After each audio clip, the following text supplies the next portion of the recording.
We've now been able to catch our form data and input it into our database. We've effectively done the create part of CRUD, but there are some problems with it, and I want to look at those over the course of a couple of movies. First, MySQL has a syntax, and it's possible to break that syntax in the same way that we can break HTML syntax or PHP syntax by putting in values that are not allowed or that it can't understand. And one of those that's going to come up is these single quote marks. Now, what if menu name had a single quote in it? Then when PHP constructs the query, it'll drop in some characters, followed by a single quote mark and some more characters. And when MySQL reads that, it'll say, oh, quote mark, more characters. Wait, I have another quote mark. So what we need is a way to escape that character, just like we did when we were escaping the double quotes in PHP, when we have double quotes inside double quotes. In the same way that we were doing URL encoding when we were constructing links that would become values in our URL strings. Now, one good way to show you one of the techniques to handle this escaping is to go to PHPMyAdmin. So let's bring up PHPMyAdmin now. And I'm in Widget Corp. You can follow along if you want. I'm going to go to Pages, and I'm just going to do Browse and select one of the pages that we've done. Let's do Edit of Widget 2000. And the Widget 2000 is a great product. I'm going to hit Return, and I'm going to type, "That's all." I've got now a single quote that's going to be sent, an apostrophe. And I'm going to hit Go to save those changes. I'm doing an update to the database.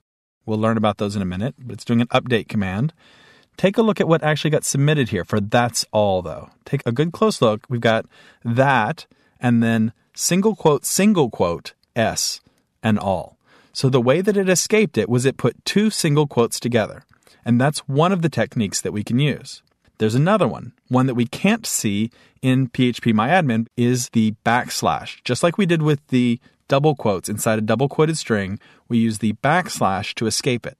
And in fact, PHP gives us a method called add slashes. Let me show you that. I'm looking at php.net. In the manual, I just did a search for add slashes. And you'll see that if we look at the definition here, it'll tell us it returns a string with backslashes before characters that need to be quoted in database queries, etc. That's exactly what we're looking for. These characters are single quote, double quote, backslash, and null. So those are the things that need to be escaped if they're actually going to be inside our text. And we want to make sure that we always do this kind of add slashes. Now, originally, this was the technique to be able to put things into databases. But PHP has evolved, and there have been some improvements and some changes. One of those was a change that came and then has mostly left us now, and that is the GPC magic quotes. Go ahead and take a look back at that PHP info file. You remember that's back in our PHP sandbox, and it'll give you all the information about your configuration. This is the one for mine. And I'm going to look down here until you find an area that says magic quotes _GPC off. Now, GPC stands for get, post, and cookie. And we looked at that. Those are the three ways that we interact with our user. So what this is going to do is put those quotes there for us. It's going to basically do the add slashes for us automatically. So at some point, they decided this is a good feature. Let's put in magic quotes. Let's teach PHP to do it for everybody, and it'll make it so much easier for users to come in as beginners and use PHP because they won't have to worry about all these database problems that people keep having. But magic quotes ended up causing a lot of problems as well. A lot of people didn't like it. As a result, newer installations of PHP are going to have it turned off. So you could just turn it on, and it'll handle it for you. But as a developer, we want to be able to have code that'll work regardless of whether someone's machine has it turned on or not. That's the big problem is, what if I have magic quotes turned on my machine, but then I install it on a production server or I send it to a friend who doesn't have it turned on and suddenly my code breaks? We don't want that kind of fragility in our code. What we need to do is be able to test what version of PHP we have and handle it appropriately. In newer versions of PHP, they came up with an even better way to handle it. So let's look at that now. If I go back to php.net and instead I search for MySQL real escape string. It's one very long phrase.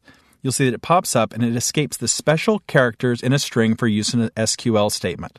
This is the new and improved, better way to do it. And you'll see right here, it was introduced in PHP 4.3.0. So in PHP 4, greater than or equal to 4.3.0, we have this MySQL real escape string available to us.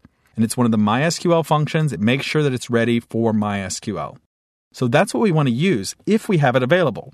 But again, we don't want to introduce fragile code that won't work on older versions of PHP. So what do we do? How do we navigate all of this information? I'm going to show you a function that's going to help you to do exactly that. Let's go ahead and I'm going to just hide that for a moment so I can bring up my functions. Here we are. And at the very top of my functions file, before any of my others, I'm going to paste in my new function. And then we'll walk through it and look at what it does. I called my function mysql_prep. And I think you're going to find this very, very valuable. What it does is it first checks to see, is magic quotes active? And it can do that with a function called getMagicQuotesGPC to see whether or not we have it turned on. So it can actually survey our server and find out what that setting is. That'll be useful because then we can test for it later. Then the next question is, do we have a new enough version of PHP? And the way we test that is by running another function called functionExists, which is, does this function exist? Have we created it yet? Does it exist already in PHP? And it checks for the MySQL real escape string, which was introduced in 4.3. If we have a new enough PHP, then we want to undo any magic quote effects that have been put in. We want to undo magic quotes and use MySQL real escape string instead. So if magic quotes are active, strip out the slashes. And strip slashes is the reverse of add slashes. So we'll undo the effects of magic quotes. In the very next line, we'll use MySQL real escape string. Now, if it's not active, then this doesn't take place. We don't strip out the slashes. We just go ahead and say, yeah, we have a new enough version of PHP. Apply this to it. Now, if we don't have a new enough version of PHP, then it drops down to the else statement. So PHP is before 4.3. If magic quotes aren't on, then we need to add the slashes.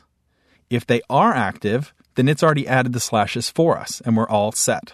So this will help us navigate all those possibilities and all those conditions and help make sure that our code uses the best possible way of escaping these values.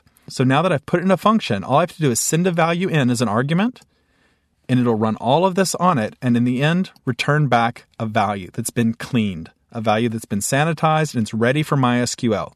So this takes all of that grunt work out of it and puts it into one function. And if this changes in the future and there are other improvements, other refinements I want to make, I can do it all in this function. I called it mysql_prep. You could call it something else if you think of something that's better. But this is what I keep using, and it makes it nice and easy for me always to remember what it is. So that's going to be my user-defined function. I'm going to save that into my functions. If you want to pause your movie, if you need to catch up and type all that in, but that's going to be essential for us. We'll switch back now to create subject, and now we know that we can actually apply that function here, mysql_prep, and we can wrap all of our values inside of it. That will be a lot better. Let's put parentheses around all of this. There we go. So now, when we bring those post variables in, first thing we do, make sure they're suitable for MySQL. Make sure that everything that needs to be done to them is done, and now we can safely submit them and not break the database. Now, if you want to experiment and try it, you can undo mysql_prep, try and submit some single quotes, double quotes, backslashes into your database, see what results you get, and then you can go in and fix those errors with phpMyAdmin, and then try it with mysql_prep and see what it does. But this should handle it for you. This is often one of the biggest developer headaches, is getting these quotes sorted out so that they submit to the database well. And hopefully, I've navigated you through it in such a way that it won't cause you the same amount of headaches. So make sure you have an understanding of how that works, and we'll move on to looking at the next way we can improve the handling of forms.